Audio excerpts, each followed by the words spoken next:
E giravagava sulla lavere e l'immaginavo con un bel incavo. Era una napolitana ma pareva un orientale pochi luogo.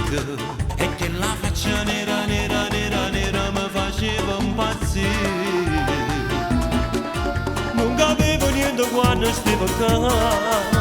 30 gocce non malancino mi vegliavo. Mi imbriagavo il cervello, mi mandavo manicomio d'indolite. E mi facevo nire, peggio che là. Ha fatto festa a tutte e due, ci ha portato rindoliette, ci ha spremuto come a due limoni e ci ha lasciato cava. Ma che stronze tutte e due, ci hanno perso in tanti l'occhio che parevano di stelle, ma brava ci imbrugliava.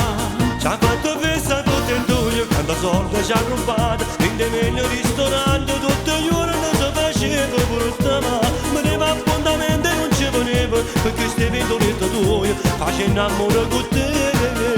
Come nascevo sabato verso le 6 e putte se per 9, quando poi si contava capo.